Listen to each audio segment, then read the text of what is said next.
If you're watching this, you probably believe that I exist. But if, for some reason, you didn't want to believe that I exist, you could explain away all evidence of my existence. Perhaps I'm a hologram or a CGI. Perhaps you're dreaming.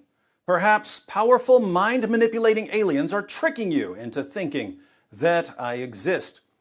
Human beings are amazingly adept at explaining away evidence for things they don't want to believe in. That's why we have Holocaust deniers, moon landing conspiracy theorists, flat earthers, and of course, atheists. If you fall into one of those camps, please feel free to cry me a river in the comments section. Religion is an emotionally charged topic for many people, and when it comes to religion, no one is as emotional as the people who are often described as the new atheists. Since emotion can cloud our judgment, it's become increasingly common to find these atheistic lumps of outrage trolling social media platforms, claiming that Jesus never existed. Now, it's one thing to be skeptical of Jesus' virgin birth or his resurrection from the dead, but to be skeptical of his existence? To think that Christianity took off in the first century without an actual person named Jesus to set things in motion? To be so angry at Jesus because your parents made you go to church when you were a kid that you become a reality-denying hyper-skeptic who spends all his time posting, "I just don't find the evidence convincing," on Facebook? A Jesus myther might just as reasonably throw himself on the floor of the checkout aisle at Walmart because his mommy wouldn't buy him a pack of Skittles. But don't take my word for it.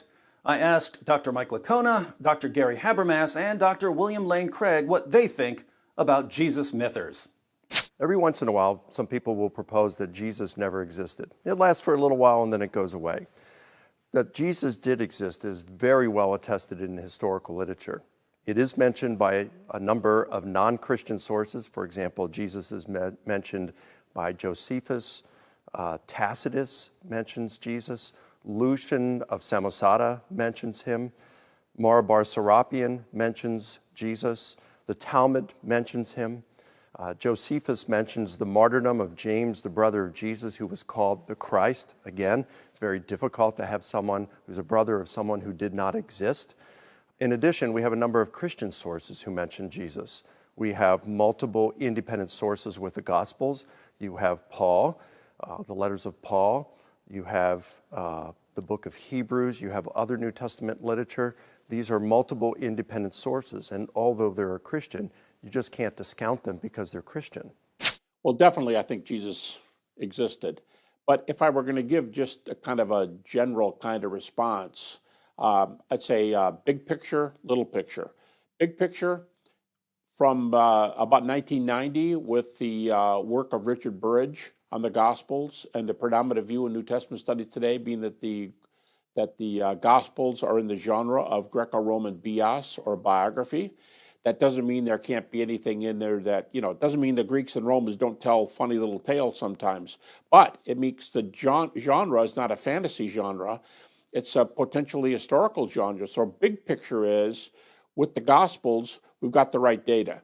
Specific picture, you're going to have to zero in on the small cases, the so-called red letter words, and some of the key events in Jesus' life. You're going to have to zero in on them and say, all right, did this healing take place? Why? Did this exorcism take place? Why?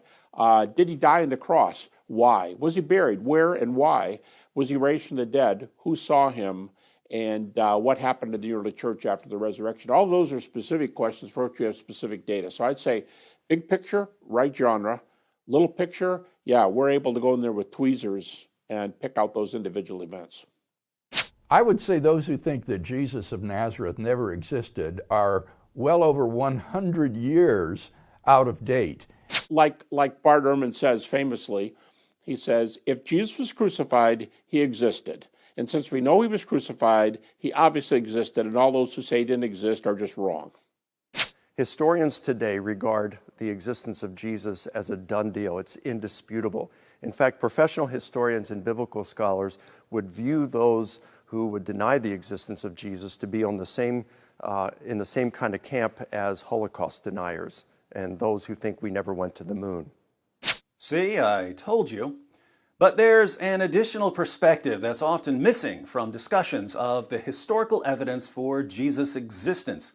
Historians mention Josephus and the Talmud as references, but there's a larger Jewish history to consider.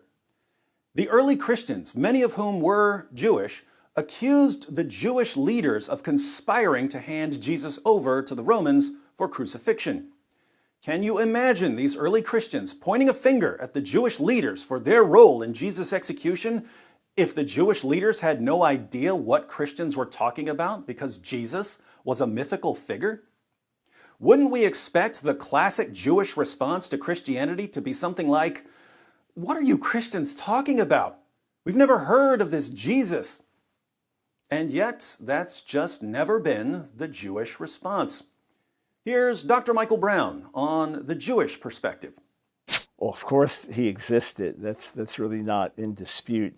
What's interesting is you have ancient Jewish traditions recorded in the Talmud and what's called Midrashic literature, and they mention someone called Yeshu, and he's mentioned sometimes in a generation or two before when Jesus lived or a generation or two after, and then the memories seem to be vague. So there's dispute about whether the authors of the Talmud actually knew of this Jesus. Did they put him in the wrong place? Is this referring to someone else?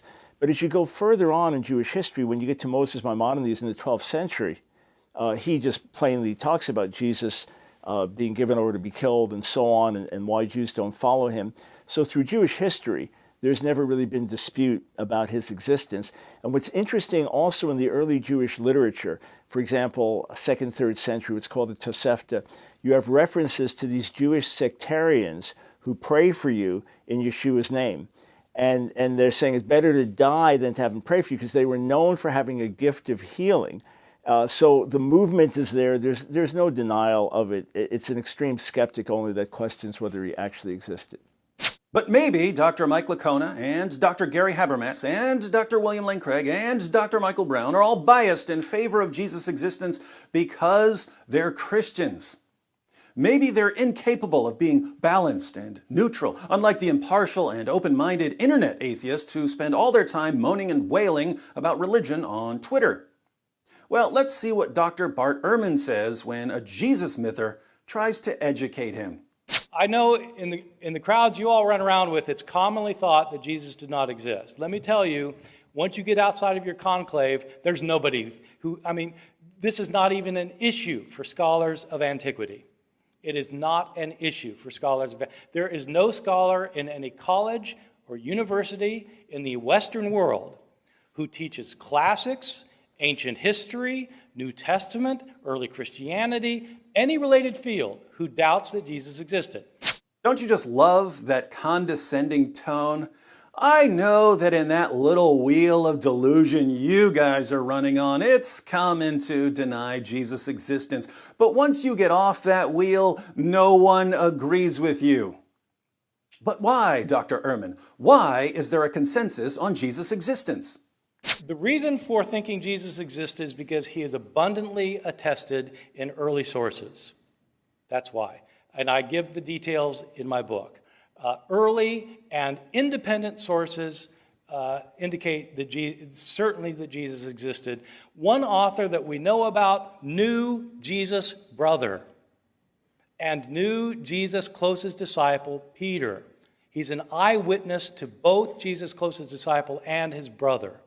That sounds exactly like what Christian scholars say. But if experts across the board, conservative Christian scholars, liberal Christian scholars, atheist scholars, agnostic scholars, Jewish scholars, if experts across the board agree that Jesus' existence is not in dispute, what should we think of the atheists who tell us that, based on their careful research on YouTube, they've concluded that Jesus never existed? I think that atheists have done themselves a disservice by jumping on the bandwagon of mythicism, because, frankly, it makes you look foolish to the outside world. If that's what you're going to believe, you just look foolish. You are much better off going with historical evidence and arguing historically. Someone call the burn unit. At the scholarly level, Jesus mythers are as rare as they are angry and biased. But since the internet is home to every insane theory under the sun, you're bound to run into Jesus mythers on various websites and platforms. They're going to challenge you to prove that Jesus existed.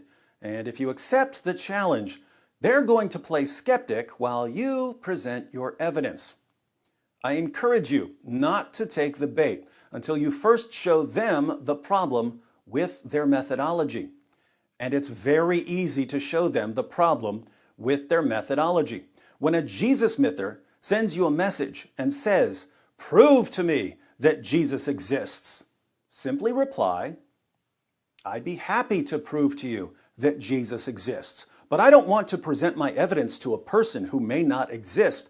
So before I start giving you evidence, first prove to me that you exist." Then sit back and play skeptic. Whatever evidence the person gives for his own existence, just tell him that it's not enough and that you're not convinced. Offer alternative explanations of the evidence he's presenting. Say, "Maybe I'm hallucinating. Maybe I'm on drugs and I don't remember taking them. Maybe I'm the only thing that exists and I've invented you as a character to keep myself entertained. Maybe I'm just a brain in a vat and a mad scientist is sending me signals to make me think that you exist. Maybe I'm in the Matrix. Prove to me that I'm not in the Matrix. Prove it, prove it, prove it." Once your atheist friend fails miserably, once he realizes that when you adopt his methodology, he can't even convince you of his own existence, perhaps he'll start looking for a better methodology.